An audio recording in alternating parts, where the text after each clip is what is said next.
দর্শক স্বাগত জানাচ্ছি এনটিভির নিয়মিত আয়োজন এই সময়ে। দেশের রাজনৈতিক পরিস্থিতি দিন দিন সংকটাপন্ন হচ্ছে। ক্ষমতাসীন দল নির্বাচনের প্রস্তুতি নিচ্ছে, কিন্তু প্রধান বিরোধী দল বিএনপি মনে করছে নির্বাচন অনিশ্চিত। বাংলাদেশের রাজনৈতিক পরিস্থিতি নিয়ে তৎপরতা চলছে বিদেশি কূটনীতিকদেরও। তবে সংলাপ বা সমঝোতার কোনো উদ্যোগ বা পরিবেশ চোখে পড়ছে না। এর মধ্যে রমজানকে সামনে রেখে দ্রব্যমূল্যের ঊর্ধ্বগতিতে দিশেহারা সাধারণ মানুষ। এসব সহ সাম্প্রতিক নানা বিষয় নিয়ে আলোচনা করব আজকের এই সময়ে। সাথে আছে আমি সীমান্ত খোকন। স্টুডিওতে আমাদের সাথে আছেন বিএনপির জাতীয় নির্বাহী কমিটির সদস্য জনাব শেখ রবিউল আলম, ছাত্রলীগের সাবেক সহসভাপতি ব্যারিস্টার প্রশান্ত ভূষণ বড়ুয়া এবং সিনিয়র সাংবাদিক ডক্টর মাহবুব হোসেন। স্টুডিওতে আপনাদের তিনজনকেই স্বাগত জানাচ্ছি। তো আমরা আসলে বুঝতেই পারছেন যে আজকে আমরা রাজনৈতিক পরিস্থিতি নিয়ে মূলত আলোচনা করব। তো আসলে দেশের রাজনৈতিক পরিস্থিতি আসলে বেশ কটি বিষয়ের উপরে নির্ভর করছে, এর মধ্যে সংলাপ, সমঝোতা, সহিংসতা এইসব। তো বিএনপি মহাসচিব মির্জা ফখরুল ইসলাম আলমগীরও গতকাল বলেছেন যে আসলে নির্বাচন একটা অনিশ্চয়তার মধ্যে আছে, মানে সংলাপের তো প্রশ্নই ওঠে না। আসলে আমরা কতটা অনিশ্চয়তার মধ্যে আছি? ধন্যবাদ আপনাকে। ধন্যবাদ প্রিয় দুই সহ আলোচক, সঞ্চালক এবং যারা দেখছেন। অনিশ্চয়তা তো আছেই। ক্ষমতাসীনরা যে কোনো মূল্যে ক্ষমতায় থাকতে চাইছে। 14 এবং 18-তে বিতর্কিত নির্বাচন হয়েছে, মানুষ ভোট দিতে পারেনি, ক্ষমতাসীন আওয়ামী লীগও বলছে। আবার সেই একই প্রক্রিয়া অনুসরণ করে আগামী নির্বাচনটা করতে চাইছে।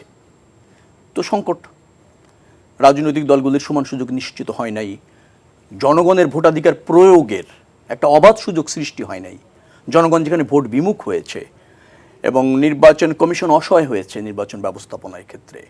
নির্বাচন ব্যবস্থাকালীন সময়ে যে সমস্ত সংস্থা জড়িত তারা সরকারি দলের একক আধিপত্য রয়েছে এবং সরকারি দল, নির্বাচন কমিশন, আইন শৃঙ্খলা রক্ষাকারী বাহিনী এবং আওয়ামী লীগের বন্ধুরা নির্বাচনের আগে এক হয়ে একটা যৌথ বাহিনী করে শুধুমাত্র নৌকা মার্কাকে উইন করানোর দায়িত্ব নিয়ে নিচ্ছে। সেই অবস্থায় তো নির্বাচন নেওয়া শঙ্কা রয়েছে। এখন এই শঙ্কা বা সংকট যাই বলেন না কেন, সেটা থেকে উত্তরণের জন্য একটা বৃহত্তর রাজনৈতিক দল হিসেবে বিএনপি কিন্তু দীর্ঘদিন ধরে আন্দোলন সংগ্রাম করছে জনগণের অধিকার প্রতিষ্ঠিত করবার জন্য, অথবা ধরেন একটা গ্রহণযোগ্য নির্বাচন অনুষ্ঠিত হওয়া প্রয়োজনে। কারণ হচ্ছে জনগণের যথাযথ প্রতিনিধি যদি আপনার জনগণকে প্রতিনিধিত্ব না করে, আবার যথাযথ প্রতিনিধির সমন্বয় যদি এটা সরকার না হয়, তাহলে সেই সরকার কিন্তু জনগণের একটা বৈধ সরকার হয় না, জনগণের কাছে দায়বদ্ধ থাকে না, জনগণের কাছে আপনার যেটাকে বলা হয় তার অ্যাকাউন্টেবিলিটি থাকে না। সেরকম একটা সরকার আছে। এই সংকট থেকে উত্তরণের জন্য আমরা চেষ্টা করছি। কিন্তু দেখবেন যে ক্ষমতাসীন আওয়ামী লীগ তারা একটা শিক্ষিত রাজনৈতিক দল হয়েও জনরায়ের উপর আস্থা রাখছে না, অথবা নির্বাচনে যে শঙ্কা বা সংকট আছে তার থেকে উত্তরণের পথ সুগম করছে না এবং সুমতি হচ্ছে না। তখন নির্বাচন কেন্দ্র করে শঙ্কা থাকবে, সংঘাতেরও আশঙ্কা থাকছে। আপনি দেখেন আজকে যা আগে কি ছিল, একটা জাতীয় নির্বাচনকে কেন্দ্র করে ক্ষমতায় যাওয়ার জন্য দখল ক্ষমতাসীন আওয়ামী লীগ করেছে। এখন দেখবেন পেশাজীবী সংগঠন, সাংস্কৃতিক সংগঠন, কোনো জায়গায় কোনো নির্বাচন নেই। অর্থাৎ এক দলের কর্তৃত্ব, এক মতের শাসন বাংলাদেশে প্রতিষ্ঠিত হতে চলেছে। সুপ্রিম কোর্টের ব্যাপারটা আজকে আপনি জানেন যে পেশাজীবী সংগঠনগুলিতে আগে কি হতো, পেশাজীবীরা তাদের যথাযথ প্রতিনিধি নির্বাচন করার সুযোগ পেত, সেখানেও আজকে দখল হয়েছে, দ্বন্দ্ব হয়েছে, সংঘাত হয়েছে।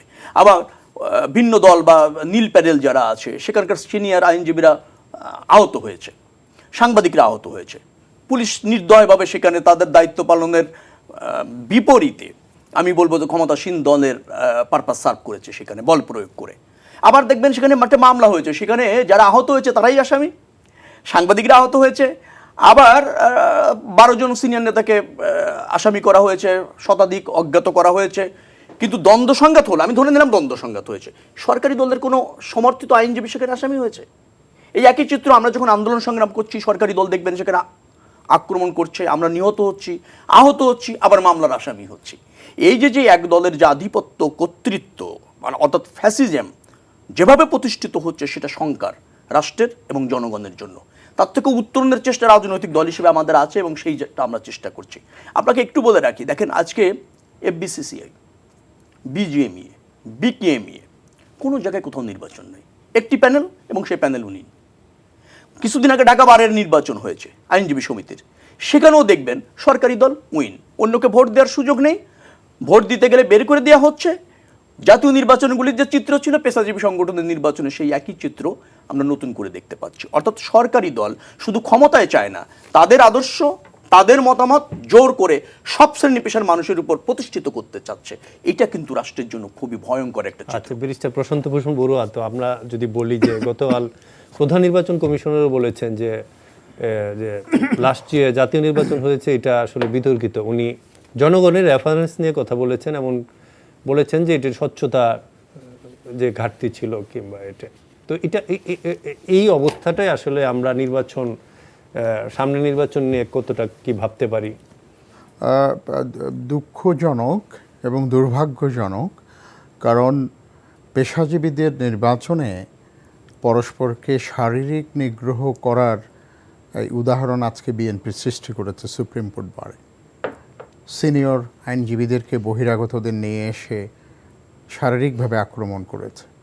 তার আগে গতকালকে দেখবেন, এই যে ভিডিও আমার সামনে আছে, এটি প্রচারিত হয়েছে ইতিমধ্যে, এবং ছবিগুলো দেখবেন আজকে কারা হামলা করছে, সব চিহ্নিত মুখ, এবং কিছু বহিরাগত রয়ে গেছে। 7টা বাজে তারা ব্যালট পেপার ছিনতাই করলো। That's alarming. জাতীয় নির্বাচনকে সামনে রেখে বিএনপি যেখানে তাদের সক্ষমতা আছে, দখলদারিত্ব আছে, সেখানে কি করবে তার একটা মহড়া গতকালকে তারা সুপ্রিম কোর্ট বারে দিয়েছে এবং আজকে দিয়েছে। কোনো বিষয়ে অভিযোগ থাকলে আমরা উকিলরা, আইনজীবীরা কি করি? আমরা কি দুই দলের আইনজীবী আদালতের বারান্দায় ডুয়েল করি, ঘুষাঘুষি করে মামলা নিষ্পত্তি করি, নাকি আমরা দুই পক্ষই যুক্তি, তর্ক, আর্জি নিয়ে মাননীয় আদালতের সামনে যাই? সেটাই করি। আজকে সেই জায়গায় তারা যেভাবে যুদ্ধংদেহীভাবে, it's not loyal like. First of all, আমি খুবই দুঃখ প্রকাশ করছি সংবাদ মাধ্যমের যারা বন্ধুরা আহত হয়েছেন, তাদের প্রতি আমি দুঃখ প্রকাশ করছি।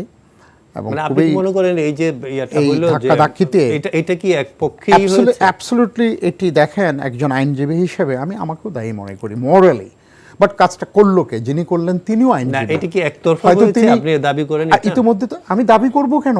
এটা তো একটা মানে ইনঅ্যাপ্রোপ্রিয়েট ওয়ার্ড হয়ে যাবে। It's already in the public domain. কারণ আজকে আমরা যদি প্রতিরোধ করতাম, রক্তারক্তি হয়ে যেত। আমাদের সিনিয়র আইনজীবীদের গায়ে হাত দিয়েছে, গাউন নিয়ে টানাটানি করেছে, শার্ট ছিঁড়েছে, এবং জুনিয়র এবং বাইরের লোকজন এসে, আপনার পুলিশের যে ভূমিকাটা কিন্তু আসলে ছিল যে, আমি তো পুলিশের কথা বলছি না, পুলিশ সংবাদ মাধ্যম কর্মীদের, ওনারা যে এটি বলেছেন যে পুলিশ তখন আইন শৃঙ্খলা রক্ষা করতে গিয়ে, আসলে পুলিশ কি করেছে? পুলিশকে একতরফা দোষ দিলে হবে না। ওই ন্যারো করিডোরে আপনি ছবি দেখেছেন, ওখানে আমরা সবাই কালো কোট পরা, খেয়ে বিএনপি কে আওয়ামী লীগ কারো পক্ষেই ছাড়া সম্ভব না, পুলিশের পক্ষেও না। সাংবাদিকদের হ্যাঁ, আমি এটাই বলছি, পুলিশ ওখানে আরেকটু বেশি প্রফেশনাল দক্ষতার পরিচয় দিতে পারতো, এটা হতে পারতো। কিন্তু পুলিশেরও বক্তব্য আছে, যেভাবে এই ছোট আঙ্গিনার মধ্যে পুলিশকে ধাক্কাধাক্কি করে ইউনিফর্ম, তাদের শার্ট ধরে টানাটানি করেছে, কে করছে বুঝতে পারছিল না এটা নিয়ে। তবে হ্যাঁ, পুলিশের আমার মনে হয় যে আর একটু প্রফেশনালি হ্যান্ডেল করার সুযোগ ছিল। কিন্তু আরেকটা জিনিস দেখেন, সেটা তো আজকে হলো। গতকালকে সন্ধ্যা 7টায় যখন ব্যালট পেপার লুট করলো, ছিনতাই করলো, সেটা যে ব্যালট পেপার লুট করেছে সে আসামি হবে না আমি আসামি হব? যে খুন সন্ত্রাস করেছে সে আসামি হবে। যে আলটিমেটলি যে ব্যালট পেপার মানে গায়েব করার একটা আগের রাতেই হয়েছে এরকম, তো ওরাই তো গায়েব করেছে। কেন আপনি ছবি দেখেননি? অলরেডি আসছে পত্রিকায়। সেটি হচ্ছে ওনারা ব্যালট পেপার নিয়ে নিজেরা ছিঁড়ে ফেলেছেন, আর কেউ বগলে করে বহন করে নিয়ে গেছেন। গতকাল সন্ধ্যা 7টার ঘটনা, আছে। যাই হোক, আমি যেটা কিন্তু এই কারণেই তো মামলা হবে, এবং এটি কেন, এটা একটু ঘোরতর বিষয়। আপনার বিএমএর নির্বাচন, প্রেস ক্লাবের নির্বাচন, সুপ্রিম কোর্ট বারের নির্বাচন, এগুলো একটু আলাদা মনোযোগ এবং সম্মান প্রত্যাশা করে দেশবাসী। তো ওখানে যদি আমি সুযোগ পেলেই শারীরিক মাস্তানি শুরু করি, তাহলে এটা কি হলো? আচ্ছা, আপনাকে যেটা প্রশ্ন করছিলাম এটা নিয়ে তো আসলে বিতর্কিত আছে। এটা প্রধান নির্বাচন কমিশনার যেটা বলেছেন যে স্বচ্ছতা, এবং ওটা উনি বাদ কি বাদ এক জায়গায় বলেছেন যে আসেন আসেন নির্বাচনে, না আসলে আপনারা আসলে রাত্রের ভোট হবে না, দিনেই হবে। এটা আপনি রেফার করছেন তো, শুনেন, 86টা মামলা দায়ের করেছে ট্রাইব্যুনালে বিএনপি। তো মামলা কারা দায়ের করে, কারা এগুলো এগিয়ে নিতে চায়? আমি যদি মনে করি হ্যাঁ আমি এগ্রিপ্ট, আমি মামলা করলাম, তাড়াতাড়ি এটি রায়টা হোক, আমি ন্যায় বিচার পাই। বিএনপি আজ পর্যন্ত এই মামলাগুলো এগিয়ে নিয়ে যায় নাই এই ট্রাইব্যুনালে। একই ঘটনা ঘটেছে বেগম জিয়ার লিভ টু আপিলের ক্ষেত্রে। বেগম জিয়ার লিভ টু অ্যাপিল বিএনপি কে আগাবে? বিএনপি তো আগাবে, বেগম জিয়ার লয়ার আগাবেন, আগাচ্ছেন না অ্যাপিলের ডিভিশনে। কেন আমি জানি না, ওনারা বলতে পারবেন, কিন্তু বলছেন যে বিএনপি বিচার পাচ্ছে না। তো যিনি আপিল করলেন, বিএনপি অ্যাপিল করলো, তারা অ্যাপিলগুলো আগাচ্ছে না, বিচার চায় না, তারা অ্যাপিলের নিষ্পত্তিই চান না। তো আমরা কি করতে পারি এখানে আপনি বলেন? আচ্ছা, অ্যাপিলেট ডিভিশনের কাছে আমি আস্থা রাখতে পারবো না? ওনারা তো প্রত্যেকদিন রিলিফ পাচ্ছেন, শত শত রিলিফ পাচ্ছেন। বিএনপির লয়াররা আমাদের চাইতে ভালো রিলিফ পাচ্ছেন। অনেক সময় আমরা বলি যে আরে বিএনপির লয়ারদের তো পোয়া বারো, সব রিলিফ পাচ্ছেন। তো সেইখানে তারা অ্যাপিলগুলো নিষ্পত্তি করবেন না, তারাই মামলা করেছেন এবং বলছেন যে আমরা হাইকোর্টে এগ্রিপ্ট ন্যায় বিচার পাইনি, আমরা অ্যাপিলেট ডিভিশনে আসলাম। কিন্তু অ্যাপিলেট ডিভিশনে যাওয়ার পর এই লিভ টু অ্যাপিল আর নড়ে চড়ে না, ওনারা এই অ্যাপিলগুলো নিষ্পত্তি করছেন না। তো এই দোষও কি আমাদের? মাহবুব হোসেন, আপনাকে যদি এটা করা হয় যে আসলে তো রাজনৈতিক এই পরিস্থিতি নিয়ে বিদেশি কূটনীতিকদের একটা তৎপরতা চলছে, দুই দলের সাথেই তারা মিটিং করছে, ইউরোপীয় ইউনিয়ন সহ। তো আলটিমেটলি এটা কি কোনো রকম মানে বাংলাদেশের উপরে বা ক্ষমতাসীনদের উপরে কোনো চাপ আছে কিনা যে বিদেশিদের তৎপরতা? ধন্যবাদ আপনাকে। বিদেশিদের তৎপরতার চাপ অনুভব করবে সরকার এবং প্রধান বিরোধী দলের রাজনীতিকরা, এটাই আমরা মনে করি। কিন্তু দুর্ভাগ্যজনক হলেও সত্য যে সেই চাপ তারা মানে অনুভব করছে না। যেমন আমাদের পররাষ্ট্রমন্ত্রী বলছেন যে আমাদের গণতন্ত্র শেখাতে আসা উচিত হয় না, কারণ আমরা গণতন্ত্র শিক্ষা দিই। এই ধরনের কথা বলা মানে খুবই দুর্ভাগ্যজনক। মানে এটা কি সুযোগটা তো আমরাই দিচ্ছি? না না না, সুযোগটা আমরাই দিচ্ছি এর কথা বলা হবে না। মানে যারা বিদেশিরা এসে বলেছে যে তোমরা গণতান্ত্রিক প্র্যাকটিসটা করো, এই প্রশ্নে উনি এই কথাটা বলেছেন, আমাদের গণতন্ত্র শিক্ষা দিতে হবে না। তার মানে আমরা গণতন্ত্র প্রতিষ্ঠিত করেছি, এইটাই মিন করে। কিন্তু কোথায় গণতন্ত্র আছে এটা আপনি আমাকে বলেন। সরকারে মাশাআল্লাহ গণতন্ত্র নাই। আপনার আওয়ামী লীগ হলো ক্ষমতাসীন দল, আওয়ামী লীগে দেখেন রাজনৈতিক দল হিসেবে তার ভিতরে কোনো গণতান্ত্রিক প্রতিষ্ঠান নাই, কাজও নেই। তৃণমূলের যারা মানে নেতা কর্মী টর্মী, তাদের দ্বারা নির্বাচিত হয়ে কোনো নেতা নির্বাচিত হননি। এটা একই কথা বিএনপির ক্ষেত্রেও খাটে। বিএনপির ভিতরেও কিন্তু নির্বাচনী যে ধারা, গণতান্ত্রিক যে ধারা, সেটা কিন্তু নাই। কিন্তু আমরা কিন্তু মুখে সবসময় বলি আমরা গণতান্ত্রিক দেশ, আমরা গণতান্ত্রিক পার্টি, আমরা গণতন্ত্র প্রতিষ্ঠা করেছি, গণতন্ত্রের জন্যে আমরা জান দিয়েছি, কোরবান হয়েছি, ৭১-এর যুদ্ধ করেছি, আমরা গণতন্ত্রের জন্যই করেছি, তাই না? প্রধানত গণতন্ত্র ধরে। কেন গণতন্ত্র? গণতন্ত্র হলো মানুষের অধিকার কায়েমের একটি পথ, রাজনৈতিক, সাংস্কৃতিক বা যেটাই বলেন না কালচারাল পথ। এখন আমরা যদি এগুলো না করে যদি বলি যে আমরা গণতান্ত্রিক দল, আমরা গণতন্ত্র প্রতিষ্ঠা করেছি, আমরা গণতান্ত্রিকভাবে নির্বাচিত এবং আমরা দেশ শাসন করছি, সেটা বিএনপিও করেছে একসময়, আওয়ামী লীগও করেছে। তো আবার আসছি আমরা শেখ রবিউল আলমের কাছে। তো আসলে যেটা আওয়ামী লীগের সাধারণ সম্পাদক ওবায়দুল কাদের সাহেব বলেছেন যে আসলে বিএনপির আন্দোলন বা নির্বাচনের সক্ষমতাটাই নাই। হ্যাঁ, তো আসলে আপনারা কতটা সক্ষমতা আছে বা নাই, এটা যদি মূল্যায়ন করা হয়? আচ্ছা, ভীতিটা কাদের? ক্ষমতাসীনদের। তারা একটা গ্রহণযোগ্য নির্বাচন আয়োজন করতে চায় না, অংশ নিতে চায় না। উন্নয়ন করেছেন, জনসমর্থন আছে, সাংগঠনিকভাবে শক্তিশালী। ৩ মাসের জন্য একটা নিরপেক্ষ সরকারের অধীনে নির্বাচন করতে ভীতিটা কাদের? আমরা তো একটা নির্বাচনই চাইছি এবং বলছি যে একটা দল নিরপেক্ষ সরকারের অধীনে সবাই অবাধে ভোট দিতে পারে, সব রাজনৈতিক দল সমান সুযোগ পায়, সব প্রার্থীও সমান সুযোগ পায়, মানুষ স্বতঃস্ফূর্তভাবে ভোট ব্যবস্থাপনায় অংশ নেয়। তো সেখানে তো আমাদের চাওয়াটা তো ন্যায্য। ভীতিটা তাদের বিদায় তারা সেটা আয়োজন করতে চায় না। পঞ্চদশ সংশোধনী করে নিজেদের অধীনে নির্বাচন করে আজকে এই সংকট কারা সৃষ্টি করেছে? তারা সৃষ্টি করেছে, আওয়ামী লীগ। তার মানে ভয়টা তাদের, অনীহাটা তাদের। আবার একটা রাজনৈতিক দলের প্রধান বৈশিষ্ট্য হচ্ছে সে জনরায়ের উপর আস্থা রাখবে, জনরায় পক্ষে গেলে ক্ষমতায় থাকবে, বিপক্ষে গেলে ক্ষমতার বাইরে যাবে। এই যে বৈশিষ্ট্য, এইটাই তো নষ্ট, আওয়ামী লীগের নষ্ট হয়ে গেছে। সে ক্ষমতার বাইরে যেতেই ভয় পায়। তো এটা তো একটা রাজনৈতিক দলের চরিত্র হতে পারে না। আর আন্দোলন সক্ষমতা তো আমাদের আছে। আছে বিদায় আওয়ামী লীগ ভীত সন্ত্রস্ত, রাষ্ট্রযন্ত্র ব্যবহার করে দমন করছে, গুম করছে, আনঅথরাইজ কিলিং করছে, ভিন্ন মত প্রকাশ করলেই হচ্ছে আইসিটি অ্যাক্টের একটা নির্দয় মামলার শিকার হচ্ছে। কারা এই জুলুম অত্যাচার রাষ্ট্রে প্রতিষ্ঠিত করেছে ক্ষমতায় থাকতে গিয়ে? আওয়ামী লীগ। তার মানে আন্দোলনে সে ভীত, এবং আন্দোলনে বিএনপি সফল হয়েছে, কারণ আওয়ামী লীগ একটা রাজনৈতিক দল হিসেবে আজকে বিতর্কিত।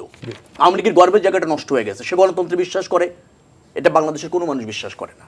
সে ভোটের উপর আস্থা রাখে, এটা বাংলাদেশের মানুষ বিশ্বাস করে না। একটা শিক্ষিত রাজনৈতিক দল একটা স্বৈরতান্ত্রিক রাজনৈতিক দলে পরিণত হয়েছে। তার মানে এটা বিএনপির আন্দোলনের সক্ষমতার কারণে, বিএনপির জনমত গঠন করতে পেরেছে দলের পক্ষে, সেই কারণে আওয়ামী লীগ আজকে একটা বিতর্কিত রাজনৈতিক দল। হ্যাঁ, এটা ঠিক যে আওয়ামী লীগকে ক্ষমতার বাইরে নেওয়া যায়নি। পৃথিবীতে বহুকাল স্বৈরশাসকরা ক্ষমতায় থেকেছে, কিন্তু সেটা গর্বের হয়নি এবং সেটা কৃতিত্বের হয়নি। বিদায় তাদের নিতে হয়েছে জনধিকৃত হয়ে। আওয়ামী লীগ সেই পথে যাচ্ছে, বিদায় নিতেই হবে। গ্রহণযোগ্য নির্বাচন বাংলাদেশে আয়োজন করতেই হবে। 14 এবং 18-র মতো নির্বাচনের নামে প্রহসন করে 66% আসনে আগের রাত্রে ভোট করে, শতভাগ ভোট করে, নির্বাচন কমিশনকে ব্যবহার করে শুধু তফসিল ঘোষণা করে নির্বাচনের দায়িত্ব শেষ, আর গেজেটে নাম প্রকাশ করে জনপ্রতিনিধি করে সরকার গঠন করা আর যাবে না। বাংলাদেশের মানুষ রাষ্ট্রে তার অধিকার প্রতিষ্ঠিত করবে, ভোটাধিকার প্রতিষ্ঠিত করবে। দুটি কথা বলছিলাম, উনি বললেন যে ট্রাইব্যুনালে যান না কেন? আপনি 66% আসনে আগের রাত্রে ভোট করে ফেলবেন, মানুষ ভোট দিতে পারবেন, আপনি বলছেন ট্রাইব্যুনালে যান। এটা স্বৈরশাসকরা বলে, যেটা প্রশান্ততা বলেছে এবং সেই দলের মানুষ হিসেবে বলেছে, এই মানসিকতার থেকে বলেছে। আপনি বিএনপির চেয়ারপারসন ট্রাইব্যুনালে যায় না, কে বলেছে? বিএনপি চেয়ারপারসন এই মামলা মিথ্যা ভিত্তিহীন বানোয়াট রাজনৈতিক প্রতিহিংসার শিকার। তিনি নিম্ন আদালতে এই মামলা ফেস করেছেন, তিনি জামিনে ছিলেন, জামিনের অপব্যবহার করেননি, তিনি ন্যায় বিচার থেকে বঞ্চিত হয়েছেন। সরকার নির্বাহী আদেশে এই মামলার প্রসিকিউশন করেছে, এজাহার করেছে, তদন্ত করেছে, ইভেন রায় দেওয়ার ক্ষেত্রে এই নির্বাহী আদেশের প্রভাব ছিল। একই রকমের মামলা তো মাননীয় প্রধানমন্ত্রীর এগেনস্টে 15টা ছিল, প্রায় 15,000 কোটি টাকার দুর্নীতির মামলা। 6টা কস্টমেন্ট করেছেন, 9টা নির্বাহী আদেশে তুলে দিয়েছেন। একদিনের জন্য ট্রাইব্যুনালে যান নাই, সশরীরে হাজির হন নাই, ওই যোগ্যতা রাখেন না।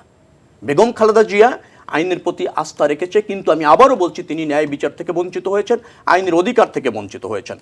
আরেকটা কথা বলা প্রয়োজন, সাংবাদিক ভাই বলছিলেন যে বিএনপির মধ্যে গণতন্ত্র নেই, আওয়ামী লীগের মধ্যে গণতন্ত্র নেই। এই জায়গাটা একটু কারেকশন করার প্রয়োজন আছে। দল কিন্তু গণতন্ত্র চলে না, গণতন্ত্র একটা শাসন ব্যবস্থা যেটা রাষ্ট্রে থাকে।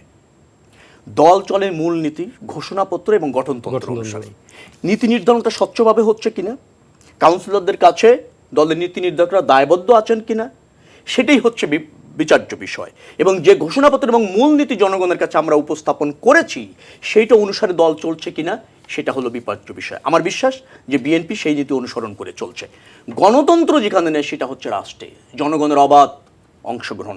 এক বাক্যে যদি বলেন, গণতন্ত্র হচ্ছে রাষ্ট্র ব্যবস্থাপনার সকল ধাপে জনগণের প্রত্যক্ষ অংশগ্রহণ।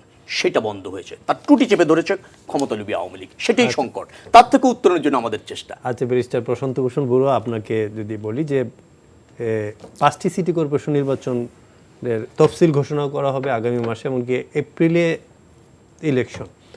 তো এপ্রিলে যদি ইলেকশন হয়, জাতীয় নির্বাচনের আগ মুহূর্তে 5টা সিটি কর্পোরেশন নির্বাচনের অনুষ্ঠিত হওয়ার ব্যাপারটা একটা হলো চ্যালেঞ্জ কতটা, কেন চ্যালেঞ্জ হবে? আর আলটিমেটলি যদি ধরেন এটাতেও আমরা ধরে যদি নেই যে বিএনপি নির্বাচনে অংশগ্রহণ করবে না, তো আলটিমেটলি এটা মানে আওয়ামী লীগের জন্য কি কতটা পরীক্ষা মনে করেন? বিষয় হলো বিএনপি নির্বাচনে করবে না, সেটা আমার কি করার আছে? আমি একটি রাজনৈতিক দল, উনিও রাজনৈতিক দল, না আসলে আমি কি করব বলেন? I can't force him, very simple. BNP যদি মনে করে নির্বাচনে আসবে না, তা আমি কি করতে পারি আওয়ামী লীগ হিসেবে? আমিও তো প্লেয়ার, উনিও প্লেয়ার, আমার কিছু করার নাই তো। আর আপনি না আসলে আমি জাম্বুরায় লাথি মারবো? শোনেন, খেলতে আসছি ফুটবল, বিএনপি 14 সালে তো আমাকে জাম্বুরায় লাথি মারতে বাধ্য করেছে, ও না আসলে আমি করবোটা কি? নাম্বার 1। নাম্বার 2 হলো যে দেখেন, আজকে কিন্তু একটা জিনিস বলতে ভুলে গেছি। 95 সালের এই দিনে সারের দাবিতে আপনাদের মনে থাকতে পারে বিক্ষুব্ধ কৃষকদের উপর গুলি করাতে একদিনে 18 জন কৃষক মারা গিয়েছিল। আজকে সেই দিনটি, আমি আজকে তাদের জন্য শোক প্রকাশ করছি। লোক, that is the difference between Awami League and BNP. Awami League is delivering, Awami League deliver করছে ম্যানেজারিয়াল কম্পিটেন্সের স্বাক্ষর রেখেছে, কোভিডের মধ্যেও স্বাক্ষর রেখেছেন। ভারতের মতো বড় দেশে যেখানে লাশ দাফন করবার জায়গা পানিতে ভাসিয়ে দিয়েছে। Awami League has prove all managerial competence. এবং একটিমাত্র বাড়ি যদি দেখেন, ওই সময় মাননীয় প্রধানমন্ত্রী বের হতে পারছিলেন না, কিন্তু পুরো যুদ্ধাবস্থায় এটাকে কমান্ড সেন্টার করে ফেলেছিলেন। একটি ভবন যে মনে হয় 24 ঘন্টা জেগে থাকতো। এইভাবে আমরা ম্যানেজারিয়াল কম্পিটেন্স দেখিয়েছি। আজকে ক্রিকেট সামর্থ্য দেখেন, গতকালকে আমরা নজিরবিহীনভাবে সফল পেলাম। আমি এই সুযোগে আমাদের ক্রিকেট টিমকে অভিবাদন জানাচ্ছি এবং স্পোর্টস লিডারশিপ বাংলাদেশের, তাদেরকে আমি কনগ্রাচুলেট করছি এটাতে, এবং আমরা আরও ভালো করবো এটাতে। এই কারণেই বলা হয় যে আওয়ামী লীগ ভালো খেলে বাংলাদেশ জিতে যায়। আওয়ামী লীগ ম্যানেজারিয়াল কম্পিটেন্স দেখিয়েছে। দেখেন আজকে আমরা $60 বিলিয়ন চলে গেছি রপ্তানিতে। এটা 5 বছরের মধ্যে আমরা $10 বিলিয়ন নিতে চাই, এবং এটি সম্ভব যদি আমরা সবাই মিলে ডিস্টার্ব না হই। আমার ম্যানেজারিয়াল কম্পিটেন্সকে যদি আমাকে টর্পেডো মারছে কিনা, আমার না, সেটা না বুঝলে তো হবে না। আমি যখন $10 বিলিয়ন কথা বলছি, $60 বিলিয়ন কথা বলছি, সেখানে বিএনপিরও অংশগ্রহণ আছে। এই যে আজকে দেখেন, আমরা 15-20 বছর আগে এই যে বঙ্গবাজারে আর রিয়াজউদ্দিন বাজারে পুরনো কাপড় পরতাম না, ওই যে ঢোলা বিদেশিদেরগুলো, আজকে আমরা সারা পৃথিবীতে নতুন কাপড় পরাই। That is the difference. 80টা দেশে আজকে আমরা ওষুধ পাঠাই। আমাদের দেশীয় উৎপাদন ওষুধ চাহিদার 97% আমরা নিজেরা উৎপাদন করি। জার্মানি, রাশিয়া, ব্রিটেন কিন্তু আমরা আমাদের ওষুধের ডেস্টিনেশন। দেখেন আজকে মিঠা পানির মাছ, আজকে চামড়াজাত উৎপাদন। হ্যাঁ, আপনি হয়তো বলবেন যে সাকসেসিভ গভর্নমেন্টগুলো এখানে অবদান রেখেছে, কিন্তু আমরা দীর্ঘ সময় ধরে এই নীতি সহায়তাটা বৃদ্ধি করেছি। আজকে দেখেন, ছোট্ট একটা উদাহরণ দিই, আমরা বাংলাদেশের স্থল সীমান্তের স্থলভাগের আয়তনের সমপরিমাণ সমুদ্র সীমা বিজয় করলাম। কত বড় কূটনৈতিক সফলতা! আমরা 3 বিঘা করিডোর যে বহুদিন ধরে আপনার বাস্তবায়িত হচ্ছিল না, এইটা ফেরত আনলাম। আপনি দেখেন 14 সালের নির্বাচনের পর বলেছে যে বিদেশিরা আমাদের উপর ক্ষুব্ধ হয়েছে, চাপ, কিচ্ছুটি হয় নাই। কারণ আন্তর্জাতিক সম্প্রদায় টেরর হাবে বিএনপির সাথে তাদের যে টেরর মাস্টারিং, এটা সম্পর্ক জানে এবং জানতো। এই কারণে দেখেন 14 সালের পরপর 2টা বিজয় পেয়েছি বড় পরিসরে। সিপিএ আমাদের স্পিকার জিতলেন, আইপিইউ সাবির হোসেন চৌধুরী অস্ট্রেলিয়ার স্পিকারকে বিরাট ভোটের ব্যবধানে পরাজিত করলেন, এবং 2 মাস আগে, মাত্র 2 মাস আগে জাতিসংঘের মানবাধিকার কাউন্সিলে আমরা 186টা ভোট পেয়ে রেকর্ড সংখ্যক সংখ্যাগরিষ্ঠতা আমরা জিতেছি। কেন হয়েছে জানেন? বাংলাদেশের মানুষ যেমন জানে, আমি পদ্মা সেতু বললে ওনারা বলবেন এত বড় সেতু ওনাদের ভালো লাগে না, ছোট সেতু হলে ভালো। আবার মেট্রো রেলের কথা বলবেন যে ওটা এখনো কি বলে যে রাইট, ওইটা নাকি রাইট। শোনেন, ওনারাও দেশের বাইরে যান, দেখেছেন, আমরাও করবে। দুবাইতে নতুন একটা ওই হাতির ঝিলের মতো করেছে, খুব সুন্দর করে করেছে। তা আগে তো আমরা বলতাম যে বাংলাদেশে কোনো কিছু দেখলে যে এটা সুইজারল্যান্ডের অমুক, দুবাইয়ের অমুক, লন্ডনের অমুক। হঠাৎ করে আমি গিয়ে দেখলাম আমাদের ছেলেরা যেখানে কাজ করে, ব্যবসা করে, বলে দুবাইয়ের হাতির ঝিল। আমি দুবাইয়ের আবার হাতির ঝিল কোত্থেকে আসবে? পরে আমি দেখতে গেলাম, সুন্দর করেছে। তো দেখেন ডিফারেন্সটা, দেখেন মনস্তাত্ত্বিক, যে বাংলাদেশ বড় কিছু করার স্বপ্ন দেখছে, এবং সারা পৃথিবীতে ভাই আমরা এটা ছড়িয়ে দিচ্ছি। আমি চাই কি জানেন, এখানে বিএনপি অংশগ্রহণ করুক। আমি স্বীকার করি রাজনৈতিক নির্বাচনী ব্যবস্থাপনায় আমাদের লজিস্টিক চ্যালেঞ্জ আছে, কখন আমাদের সাইকোলজিক্যাল চ্যালেঞ্জ আছে, যেটা সুপ্রিম কোর্টে হয়ে চ্যালেঞ্জ আছে। কিন্তু এই চ্যালেঞ্জগুলোর থেকে উত্তরণ ব্যালট বাক্স জ্বালিয়ে দেওয়া না, উত্তরণ কিন্তু ওই যে ভোট কেন্দ্রে বোমা মারা না। We have to engage. আজকে দেখেন না, নির্বাচন নিয়ে কত হতে পারে, ইলেকটোরাল গভর্নেন্স হতে পারে, 3 মাসের জন্য এক্সিকিউটিভ পাওয়ারের নানা রকমের রেস্ট্রেন্ট, কত কিছু হয় না, হতে পারে। কিন্তু বিএনপির ল্যাঙ্গুয়েজটা দেখেন, সিলেট থেকে ওনার মহাসচিব বললেন যুদ্ধ শুরু হয়ে গেছে, আমরা কিন্তু বলিনি। আজকে সবাই যে আমাকে আওয়ামী লীগকে বিএনপির সাথে এক সমান তুলনা করেন, that is injustice to Awami League. আমরা একদিনও বলিনি যে বিএনপি পালিয়ে যান, বঙ্গোপসাগরে ডুব দিবেন। ওনারাই বলছেন যে শ্রীলঙ্কায় ক্রাইসিস শুরু হলো, বললেন যে এখনই পালান, না হলে পালানোর সময় পাবেন না। আমরা কিন্তু একবারও বলিনি যে বিএনপি ঝাঁপ দেন। আমির খসরু মাহমুদ চৌধুরী সিনিয়র নেতা না, উনি বলেছেন জনসভায়, অপেক্ষা করেন, যে কোনো মুহূর্তে আওয়ামী লীগের মৃত্যু সংবাদ পাবেন। ওনারা প্রভোগ করছেন, প্রত্যেকদিন প্রভোগ করছেন। আপনাদের জেনারেল সেক্রেটারি কিন্তু অনেক কথা বলেন, জেনারেল সেক্রেটারি বলেছেন যে ঝাঁপ দেন, বলেন নাই না, জেনারেল সেক্রেটারিকে কিন্তু অন্যায় দোষারোপ করা হয়। উনি অনেক কথা বলেছেন, কিন্তু উনি কোনো অবস্থাতেই তাদেরকে বলেছেন যে ঝাঁপ দেন বঙ্গোপসাগরে, বলেন পালানোর জায়গা পাবেন না। তো আমরা তো পালানোর কথা বিএনপিকে বলছি না, বরং বলছি বিএনপির যারা পলাতক ফিরে আসেন, আমরা সেটা বলছি। আমরা হাত মেলাবো, ফেস দ্য জাস্টিস। কোর্টের কাছে যান। ডক্টর মাহবুব হাসান, আপনাকে যদি বলা হয় যে আসলে তো উন্নয়নের অনেক ফিরিস্তি আছে, আওয়ামী লীগের অনেক উন্নয়ন কর্মকাণ্ড হয়েছে, আলটিমেটলি যদি গণতন্ত্র শক্তিশালী না হয় এইসব উন্নয়নের সাথে কি মানে কমপ্লিট করে কি না? অবশ্যই কনফ্লিক্ট করে। উন্নয়ন মানে উন্নয়ন তখনই নিরাপদ হবে বা নিরাপত্তা বিধান করবে জনগণের যখন দেশে গণতন্ত্র, মানে এই জায়গাটায় কি জনগণের ডিসস্যাটিসফ্যাকশন আছে কিনা মানে ডেমোক্রেসির ক্ষেত্রে? অবশ্যই আছে। যে জনগণ ভোট দিতে পারে না সে জনগণ এই উন্নয়নকে বিশ্বাস করে না, অথচ তারা কিন্তু ব্যবহার করছে। আওয়ামী লীগ অনেক উন্নয়ন করেছে, কারণ আওয়ামী লীগের শাসন গত 14 বছর ধরে কন্টিনিউয়াসলি চলছে। 14 বছর যে কোনো গভর্নমেন্ট, যে কোনো মানে দুবার তিনবারের গভর্নমেন্ট, কিন্তু একই রাজনৈতিক দলের একটাই গভর্নমেন্ট, তো তারা যদি 14 বছর ধরে উন্নয়ন করতে চায়, করতে পারে, তাহলে তো দেখা যাবে, অবশ্যই দেখা যাবে আমরা অনেক উন্নতি করেছি নিঃসন্দেহে। কিন্তু পেরিফেরিয়াল এরিয়াতে মানে জনগণের মধ্যে সেই উন্নয়ন কতটুকু প্রতিফলিত আমি লক্ষ্য করিনি। কারণ আমরা খাদ্যশস্যে অনেক কিছুই করেছি, অনেক উৎপাদন বেড়েছে, অনেক কিছুই। কারণ আমাদের জনসংখ্যা 8 থেকে 9 কোটি থেকে বেড়ে 17 কোটি হয়েছে, কেউ কেউ বলেন 18 কোটি, তাই না? এদের খাবারের যোগান তো বাংলাদেশই করে এবং বাইরে থেকে আনতেও হয়, তাই না? বা আনতে গেলেও তো টাকাও লাগবে। এই যে আমরা যে রপ্তানি করছি, রপ্তানির আয় থেকেও তো কিছু মানে করছি, তাই না? আবার এটাও মনে রাখতে হবে যে গার্মেন্টসে যা রপ্তানি করেছি, যে অঙ্কটা বলা হচ্ছে, তার কত অংশ দেশে ফেরে এটা বুঝতে হবে। কত অংশ বিদেশি মানে কি বলে ফ্যাব্রিকের জিনিস কিনতে লাগে, বিদেশে চলে যায়, অনেক কিছু তো ইম্পোর্ট করতে হয়। এতে বুঝতে হবে এই বিষয়গুলো অনেক সূক্ষ্ম এবং বাণিজ্যিক বিষয় আছে।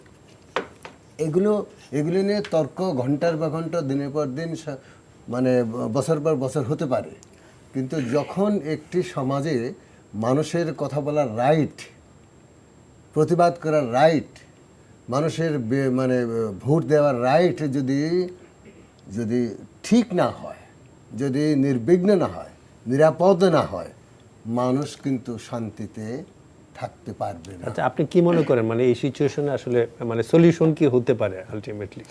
সলিউশন হচ্ছে যে আপনার ক্ষমতাসীন আওয়ামী লীগের সুমতি হলে খুব ভালো হয়। আওয়ামী লীগ তো একটা রাজনৈতিক দল, তারও তো জনগণের কাছে দায়বদ্ধতা আছে, তাই তো? সেটা যদি সে মনে করে, ভুল বিচ্যুতি হতেই পারে, এটা হয়েই থাকে। একটা রাজনৈতিক দল ক্ষমতায় দীর্ঘদিন থাকলে ক্ষমতার মোহ, পারিপার্শ্বিকতার কারণে ভুল হতে পারে, জনগণ হয়তো ক্ষমা করে দেবে।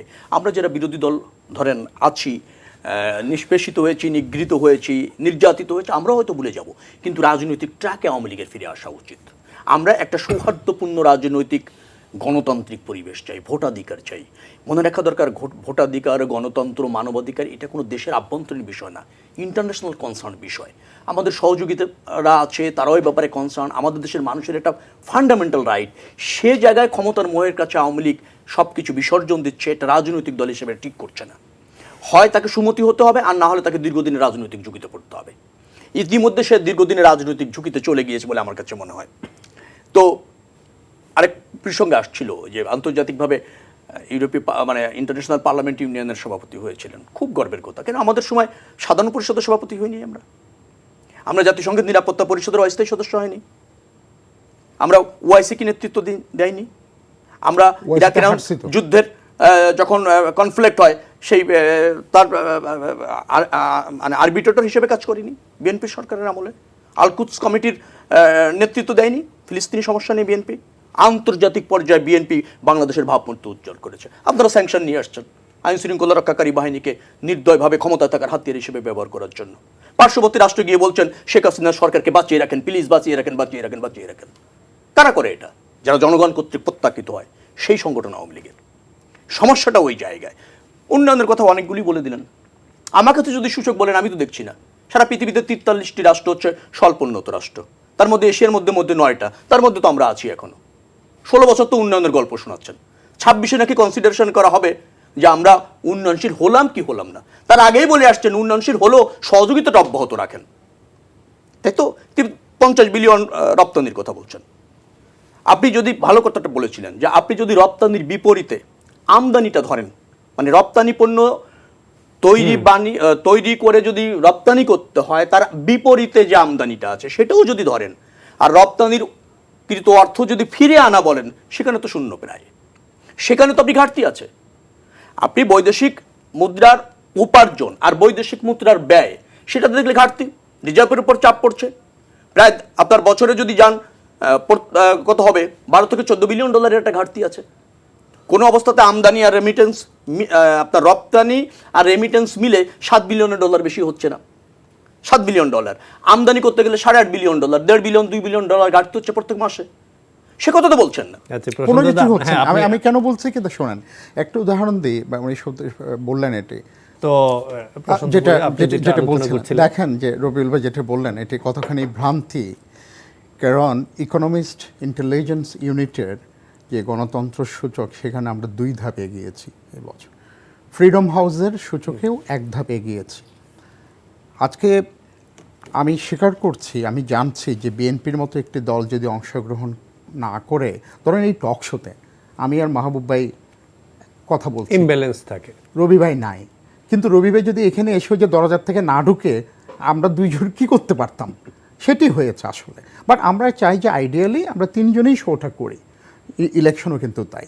দেখেন, ছোট্ট একটা উদাহরণ দিই, আপনারাও জানেন 67% বিদ্যুতের এবং গ্যাসের বিল বাড়িয়েছে ব্রিটেনে, 28% বাড়িয়েছে ইউরোপিয়ান ব্লকভুক্ত দেশগুলো। মানে এগুলা কি, মানে আমাদের জন্য একটা এগুলো খুবই জানা উচিত না, কারণ আপনাকে এককভাবে কিন্তু ব্রিটেনের ভালো জিনিসগুলো কিন্তু আমরা এক্সাম্পল টানি না বেশি। কেন টানবো না? আপনারা তো তখন বলেন ওদের সাথে যুক্তি দেওয়া যাবে না, ওরা অনেক উন্নত, খারাপটা তো দেখতে হবে। আমি কেন বলছি, আমার ম্যানেজারিয়াল কম্পিটেন্স কোন জায়গায় থাকলে অন্যরা বিপদে পড়ছে, তার মধ্যেও আমি আমার নৌকাটা ঠিক রাখতে পারছি, আপনি এটা দেখবেন না? এই কৃতিত্ব তো মাঝির না, কিন্তু অবশ্যই ঠিকই আপনারা কেন মিশরে পাখির রান না, মোরগের যে পাখা খেতে বলছে, এটা কি মিথ্যে কথা? মিথ্যে কথা না তো। আপনার যে টমেটো 3টার বেশি টমেটো কিনতে পারছেন না, এটা কি মিথ্যে কথা? ইন্ডিয়ার ডেমোক্রেসি আর পাকিস্তানের ডেমোক্রেসি যদি আপনি কম্পেয়ার করেন, তাহলে তো হলো না। যে আমি তো ডেমোক্রেসিতে কম্পেয়ার করছি, আমি বলছি যে আপনি কেন এটা একটা অন্যায্য আবদার। কেন আমি বলি আপনাকে, আমার এখানে বিদ্যুৎ দাম বাড়ছে, বিদ্যুৎ তো একটা বৈশ্বিক ফেনোমেনন, কিন্তু আমার এলএনজি কিনতে হয়, আমার সরবরাহ সংকট আছে। তা আজকে যে সমস্ত বৈশ্বিক এলিমেন্ট আমাকে হিট করছে, সেটা বললে অসুবিধাটা কি? বরং মানুষের জানা উচিত যে কেন, কি কি বৈশ্বিক কারণে আমার ইকোনমি, আমার রপ্তানি আমদানি হিট হচ্ছে। ধরেন 4.5 বিলিয়ন ডলার করে আমাদের অত্যাবশ্যকীয় জিনিস আনতে হচ্ছে, যে কারণে রিজার্ভ কিছু কমে গেছে। বাট হোয়ার আই স্পেন্ট ইট? আমি কি বিলাসদ্রব্য এনেছি? আমি কি বড় বড় গাড়ি এনেছি? আমি ওষুধ আনছি, আমি জ্বালানি আনছি, শিশু খাদ্য আনছি, আমি রমজানের সময় যাতে এই যে দাম না বাড়ে আমি পণ্য আমদানি করছি। তো এইগুলোই তো আমরা করবো, নাহলে রিজার্ভ দিয়ে আমি ধুয়ে খাবো? আমার রিজার্ভ কিসের জন্য? মানুষের জন্য। সরকার সেটি করেছে এবং করতেই হবে। বিদ্যুতের দাম, গ্যাসের দাম যদি অস্বাভাবিকভাবে বাড়ে, আমাদের লেভেল যেটা, মানে আমাদের গরিব মানুষের যে এটা, এই জায়গাটাই তো আমরা আমাদের এই সাবসিডি তো মানুষের পকেট থেকেই যায়। আমরা বলি খুব পপুলার যে সরকার আর একটু সাবসিডি দেখবে, সাবসিডি তো আপনারা আমার পকেট থেকে দিচ্ছি। আমি কেন পকেট থেকে সাবসিডি দিব বড় লোকদের কারখানায়? আমি বরং চাই, আপনারা একমত পোষণ করবেন, আমাদের যারা নিম্নবিত্তের মানুষ কিংবা একেবারে বিত্তহীন মানুষ, তাদের সোশ্যাল সেফটি নেটটা আমরা বাড়াতে পারি। বিদ্যুতে, সারে, আপনার এই যে জ্বালানিতে। আমি ওএমএস 100টা ট্রাক দেয়, আমি 10,000 ট্রাক চাই। That's I want. আমি ধরেন এই যে পেঁয়াজ, দেখেন কিছুদিন আগে আমরা পেঁয়াজের জন্য কি মরে গেলাম, এখন ভারতের নাসিকের এই কৃষকরা পুড়িয়ে দিচ্ছে পেঁয়াজ। আমি চাই যে ওখানে আমি আগের থেকে একটু লোক ঠিক করে ওই পেঁয়াজ আমি নিয়ে আসবো, আমি 5 টাকায় পেঁয়াজ নিয়ে আসবো। এখন ওরা 12 টাকার জন্য ফাইট করছে, আমি যদি 12 টাকায় নিয়ে আসি, আমি এখানে রাখলে আমি 20 টাকায় বিক্রি করতে পারবো পরে। আমরা এগুলো করছি, হচ্ছে। দেখেন আজকে দেখেন 57,000 কোটি টাকা এই বছর বরাদ্দ করেছে সোশ্যাল ওয়েলবিইং এর জন্য, সোশ্যাল সেফটি নেটের জন্য। আমরা সেটা করছি। এইগুলোতে আওয়ামী লীগকে দোষ দেওয়া কিচ্ছু নেই। আমাদেরকে একমাত্র দোষ দিতে পারবেন বিএনপির বিচারটা আমরা করতে পারি নাই। 2001-এর নির্বাচনের পরে যে কাণ্ডগুলো করেছে এবং 13, 14, 15 সালে যে সন্ত্রাস করেছে, ট্রু, এই বিচার আমরা এখনো শেষ করতে পারি নাই। এবং ওনারা বালাম ভরে এগুলো দেয় বিদেশিদের কাছে, যে দেখেন আমাদের এত লোকের মামলা। তো যে অগ্নি সন্ত্রাস করেছে, মেরেছে, পুলিশ কনস্টেবলকে খুন্তি দিয়ে মেরেছে, ধরেন আজকে সুপ্রিম কোর্টে ব্যালট বাক্স ছিনতাই করতে, তার নামে মামলা হবে না? মামলা করাটা এবং মানুষের স্বার্থ রক্ষা করাটা আওয়ামী লীগের রাজনৈতিক, প্রশাসনিক, সরকারি দায়িত্ব। আওয়ামী লীগ কোনোদিন পিছপা হবে না এটা করার জন্য। আপনি ঝুঁকির কথা বলেছেন, বাংলাদেশের মানুষের জন্য আওয়ামী লীগ সবসময় ঝুঁকি নিয়েছে, আমরা ঝুঁকি নিতে প্রস্তুত। অ্যাকচুয়ালি আমি যেটা বলছিলাম যে রমজান খুব সামনেই, বলতে গেলে এক সপ্তাহ আছে, তো আলটিমেটলি দ্রব্যমূল্যের যে অবস্থাটা আর যদি একটুও বাড়ে, আলটিমেটলি মানুষের ক্রয় ক্ষমতার মধ্যে থাকবে না, এখনই অনেকটা নাই। তো আলটিমেটলি এই পরিস্থিতি আসলে কোন দিকে যাচ্ছে আমরা মানে আলটিমেটলি মানুষের কষ্ট হলে সেটা বিবেচনায় রাখবে সেই ধরনের কর্তৃপক্ষ রাষ্ট্রে আছে কিনা, সরকার আছে কিনা, সেটাই তো বিবেচনা। মানুষকে যদি সরকারমুখী করা যেত, অর্থাৎ সরকার যদি জনগণের কাছে দায়বদ্ধ থাকতো, ভোটের জন্য দ্বারস্থ হতো, নিশ্চয়ই সেই সরকার চিন্তা করতে হতো। সরকার মনে করে বিত্ত শ্রেণী, সুবিধাভোগী শ্রেণী এবং আমলা শ্রেণী, বিভিন্ন শ্রেণী পেশার আমলা শ্রেণী লালন করলে ক্ষমতায় থাকা যায়, জনগণের ভোটের প্রয়োজন হয় না, অথবা জনগণের কাছে দায়বদ্ধতা থাকে না। উনি তো বললেন ব্রিটেনে 67% বেড়েছে। হ্যাঁ বেড়েছে, গত 10 বছরের বাড়িনি, এবার বেড়েছে। আর আপনারা 10 বছরে 600 গুণ পার্সেন্ট বাড়িয়েছেন, 9 বছরে 6 গুণ বাড়িয়েছেন, খেয়াল রাখেন প্রত্যেক মাসে 5% বাড়াচ্ছেন। বিইআরসিতে একটা শুনানি হওয়ার কথা ছিল, সেটাও বুঝতে দিচ্ছেন, নির্বাহী আদেশে বাড়াচ্ছেন এবং বলছেন যখন ইচ্ছা তখন বাড়াবেন, যেভাবে ইচ্ছা সেভাবে বাড়াবেন। 600% বাড়িয়েছেন, 6 গুণ গত 10 বছরে। ব্রিটেনে ক্রাইসিসে 67% বেড়েছে, স্বীকার করছি। তো এখন ওই বললেন এখন তো বাংলাদেশে 100 গ্রাম মাংস বিক্রি হওয়া শুরু করেছে, এক পিস মাছ 50 গ্রাম, সেটা বিক্রি হচ্ছে কেটে কেটে। সেটা বরং ভালো, সেটা না খেতে পারার চেয়ে হ্যাঁ সেটা ভালো। আর আপনাদের ব্যাংকে হাজার হাজার কোটি টাকা লুটপাট করবেন, আপনারা যখন মনে করেন যে দাওয়াতে যাবেন সেখানে আছে, সেটাকে দেশটা তো সেখানে নিয়েছেন, বাংলাদেশের মানুষটা কিনেনি কখনো। আরেকটা কথা ওই যে বলছিলেন, এই যে দেশ ছেড়ে পালানোর ভয় কার, ওবায়দুল কাদের সাহেব নিজে বলেছেন যে অর্থবিত্ত যা লুটপাট করছো, ক্ষমতা ছাড়লে দেশ ছেড়ে ভাগতে হবে, এটা নিয়ে যেতে পারবে না। এও বলেছে ওবায়দুল কাদের সাহেব যে ক্ষমতা ছাড়লে লাখ লাখ আওয়ামী লীগের নেতা কর্মীদের মরতে হবে। একটা রাজনৈতিক দলের এই ভীতি কেন? তার মানে হচ্ছে জনগণকে তারা ভয় পাচ্ছে, তাদের অপকর্ম তারা জানে, এবং তাদেরকে যে তালেবানকে জনগণ যে তারা মানে ভয় পাওয়ার কারণও রয়েছে, যার জনগণ রিভেঞ্জ নেবে। আমি বলি যে সময় আছে, এখনো পর্যন্ত ফিরে আসার সময় আছে। একটা কথা বলে শেষ করব, দেখেন আমাদের যে বেকারত্বের হার সাউথ এশিয়ায় সবচেয়ে আমাদের বেশি, প্রতিযোগিতার সক্ষমতার আমার যে সূচক, সেখানে আমরা নেপাল ভুটানের চেয়ে পিছিয়ে গেছি। ব্যবসা বান্ধবের পরিবেশের যে সূচক, সেখানে পিছিয়ে গিয়েছি। আমাদের যদি ইসের কথা বলেন আপনি, যে যেটাকে বলে অর্থ পাচার, ভয়াবহ, 1 দশকে প্রায় 11 লাখ কোটি টাকার উপরে পাচার হয়েছে। পৃথিবীর দ্বিতীয় ঝুঁকিপূর্ণ রাষ্ট্রের কাছে আমরা চলে গিয়েছি অর্থ পাচারের দিক থেকে। দুর্নীতি তো আছেই। আর মার্চের কথা উনি বলছিলেন যে মার্চে কৃষক মারা গিয়েছিল সারের দাবিতে। হ্যাঁ এটা সত্য যে কৃষক সারের দাবিতে তারা লুটপাট করতে গিয়েছিল, আইন শৃঙ্খলা রক্ষাকারী বাহিনী সেখানে গুলি চালিয়েছে, কৃষক মারা গিয়েছে। এই মার্চে আমি আপনাকে বলি, শুধুমাত্র ভারতের প্রধানমন্ত্রী বাংলাদেশে এসেছিল মানুষ গণতান্ত্রিকভাবে প্রতিবাদ করবে বিদায় 21 জনকে গুলি করে মেরেছেন। কোন গণতন্ত্র আবার এই আগামী যে রোজা আসছে, এই রোজাতেই চিটাগাংয়ে 7 জন শ্রমিককে গুলি করে মেরেছেন। তারা 1 ঘন্টা কর্মবিরতি চেয়েছিল ইফতারের জন্য। এই হচ্ছে আওয়ামী লীগ, মানুষ হত্যার রেকর্ড। আমরা আসলে শেষ আমার কিছু কথা আছে, আপনি হাফ মিনিট আছে, আর হাফ মিনিটের মধ্যেই বলে যে দ্রব্যমূল্যের কথা আপনি তুলেছেন, যে দ্রব্যমূল্যের ঊর্ধ্বগতি এমআর আদার্স, তো এগুলো কেন কমে না? আমাদের বাণিজ্যমন্ত্রী টিপু মুন্সি বলছেন যে আমরা তো নির্ধারণ করে দিয়েছি, সেই দামেই তো বাজারে পাওয়া যাবে, কিন্তু কিছু কিছু মানে তারা মানছে না। তার মানে কি? তার মানে উনি আবার আজকেও দেখলাম যে উনি দয়া করে মানে সারেন্ডার করার মতো অবস্থা, বলবেন না, করবেন না, মানুষকে করবেন। উনি দয়ার কথা বলবেন কেন? কথা তো নিয়ন্ত্রণ করতে হবে। এই যে ধরেন ছোট ছোট দোকানদাররা যে মূল্যে মানে পণ্য বেচে, তারা কেন এত উচ্চ মূল্যে বেচে?